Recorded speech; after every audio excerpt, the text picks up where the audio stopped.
Welcome to our YouTube channel maths by Govind sir, जिसमें हम competitive maths and academic maths दोनों की ही preparation करते हैं। आज हम प्रॉफिट एंड लॉस में एक स्पेसिफिक कॉन्सेप्ट को डिस्कस करने जा रहे हैं, that is equivalent discount of successive discount. What do you mean by the successive discount? Successive discount क्या होता है? अब ये सक्सेसिव डिस्काउंट होता है बेसिकली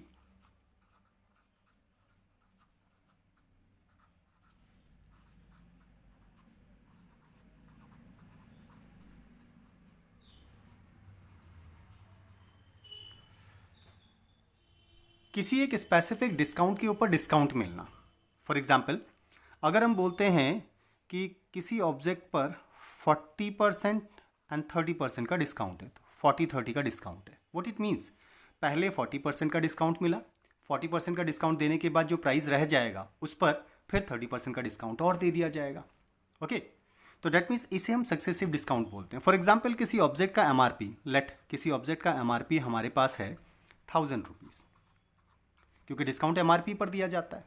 तो फर्स्ट कंडीशन में जो 40% डिस्काउंट है, उससे फर्स्ट डिस्काउंट की वैल्यू कितनी निकल के आती है, देखते हैं जरा।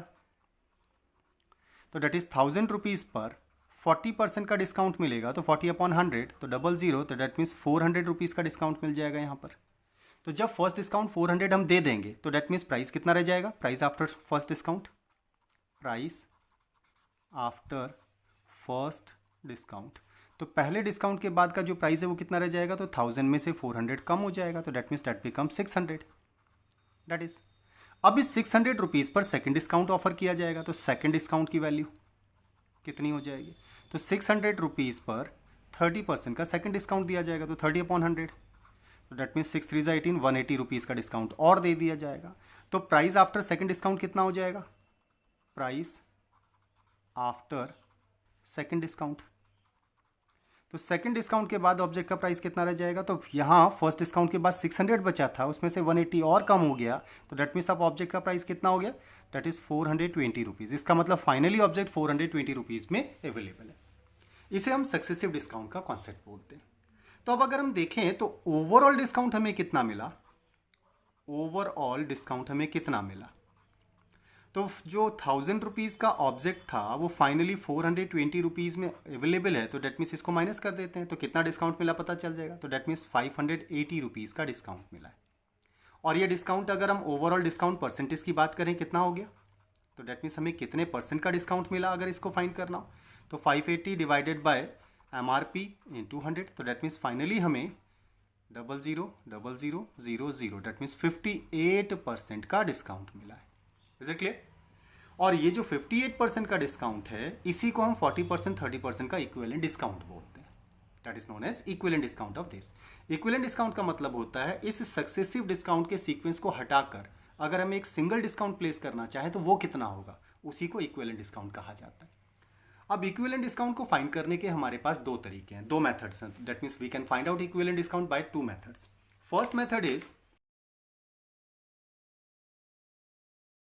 Equivalent discount of successive discounts of X% and Y%। अगर X% Y% का एक सक्सेसिव डिस्काउंट का सीक्वेंस आपको ऑफर किया गया तो उसके बराबर का सिंगल डिस्काउंट फाइंड करने के लिए फॉर्मूला कॉन्सेप्ट भी यूज़ कर सकते हैं। दैट इज, दोनों को प्लस करो, दोनों डिस्काउंट की मल्टीप्लाई को 100 से डिवाइड करके इसमें से माइनस कर दो।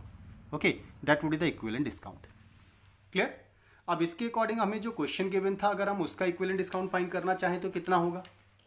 तो दैट इज, हमें जो क्वेश्चन गिवन था दैट वाज 40% एंड 30%, उसके इक्वल का हम इक्विवेलेंट डिस्काउंट फाइंड करना चाहते हैं। तो 40 और 30 को प्लस करें और इसमें से माइनस कर दें 40 और 30 के प्रोडक्ट डिवाइडेड बाय 100 को, तो ये इसका इक्विवेलेंट डिस्काउंट हो जाएगा।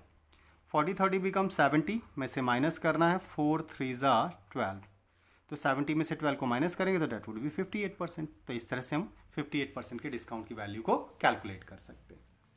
अब इसी डिस्काउंट को कैलकुलेट करने का second way, actually formula format की बाउंडेशन है कि जब तक आपके पास डिस्काउंट्स की वैल्यू होल नंबर्स में गिवन है और डिस्काउंट्स कम है 2 3, तब तक हम फॉर्मूला कॉन्सेप्ट यूज़ कर सकते हैं। लेकिन जैसे ही percentage values, discount percentage values fractional, decimal हो जाएंगी तो फॉर्मूला बहुत कॉम्प्लिकेटेड हो जाता है। इन दैट केस हम फॉर्मूले को अवॉइड करते हैं। तो that means what we have to do, तो हमें करना क्या होगा फिर?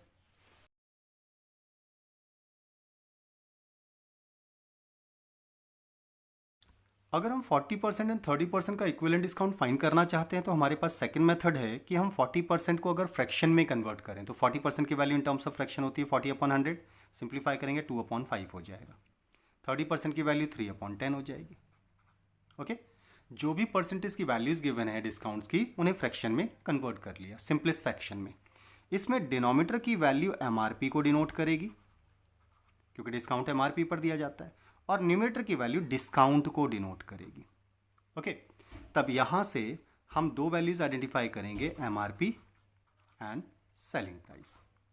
ओके, अगर फर्स्ट डिस्काउंट के अकॉर्डिंग अगर हम देखें तो 5 रुपीज़ का ऑब्जेक्ट अगर था तो हम उस पर 2 रुपीज़ का डिस्काउंट देते हैं, तो डेट मीन सेलिंग प्राइस कितना हो जाएगा, 3 रुपीज़ हो जाएगा। 10 रुपीज़ का ऑब्जेक्ट अगर ऑब्जेक्ट का MRP है तो 3 का डिस्काउंट देने के बाद सेलिंग प्राइस 7 रुपीज़ हो जाएगा। ओके, जितने भी डिस्काउंट्स हैं उन सबको इसी तरह से हम MRP और सेलिंग प्राइस फाइंड कर लें। डिनोमिनेटर MRP, न्यूमरेटर डिस्काउंट होता है, तो MRP में से डिस्काउंट को माइनस करने से सेलिंग प्राइस आता है। जितने भी MRPs आते हैं उन सबका मल्टीप्लाई कर लीजिए, जितने भी सेलिंग प्राइस है उन सबका मल्टीप्लाई कर लीजिए। अब MRP की कोई वैल्यू अगर डिस्काउंट की किसी वैल्यू से सिंप्लीफाई होती है तो करेंगे, नहीं होती है तो हम इसी को आगे कंटिन्यू कर लेंगे। तो डेट मीन्स 50 रुपीज़ का MRP हो गया और 7 3 21 का सेलिंग प्राइस हो गया। अगर 50 रुपीज़ के MRP पर 21 का सेलिंग प्राइस है तो डिस्काउंट कितना दिया गया उसको फाइंड किया जा सकता है। डिस्काउंट की वैल्यू कितनी हो जाएगी, तो डेट मीन्स 50 माइनस 21, तो डेट मीन्स 29 रुपीज़ का डिस्काउंट हो गया। तो ये discount in terms of percentage कितना हो जाएगा अगर उसे आइडेंटिफाई करना हो, तो डिस्काउंट अपॉन MRP, क्योंकि डिस्काउंट MRP पर दिया जाता है तो MRP 50 है इंटू 100, दैट इज इतना परसेंट। तो 50 का डबल तो 29 का डबल हो जाएगा, 58% का डिस्काउंट मिलेगा। तो दैट मीन्स हम फ्रैक्शनल टर्म्स के थ्रू भी इक्विवेलेंट डिस्काउंट को फाइंड कर सकते हैं। तो दैट इज द कॉन्सेप्ट जिसके थ्रू हम इक्विवेलेंट डिस्काउंट को फाइंड करेंगे। चलिए इस पर बेसिक न्यूमेरिकल देखते हैं। Question is find the equivalent discount of the successive discounts 10%, 20%, 40%।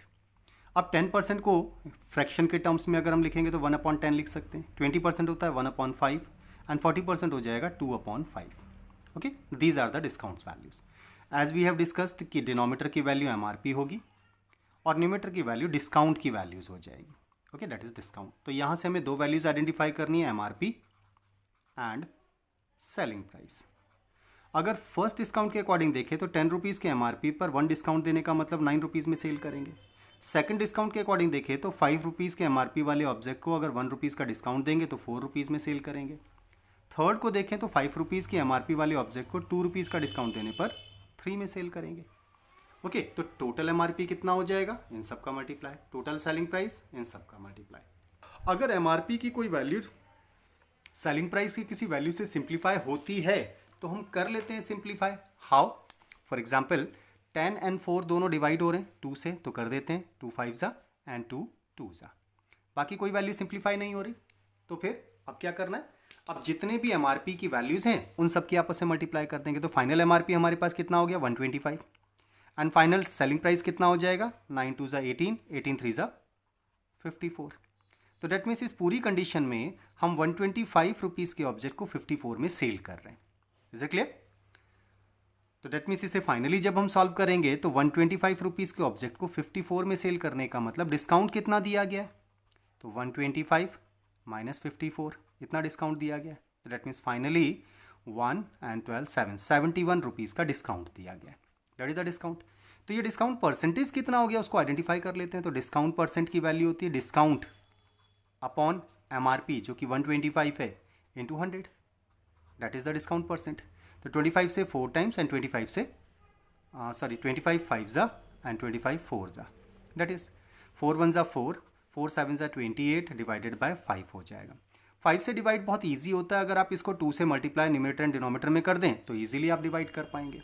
तो दैट बिकम्स 4 2 जा 8, 28 56 एंड डिवाइडेड बाय 10। जब आप 10 से इसे डिवाइड करेंगे तो फाइनल डिस्काउंट हो जाएगा 56.8%। इट मीन्स फाइनली 56.8% का डिस्काउंट दिया जा रहा है। आई होप क्लियर हुआ होगा।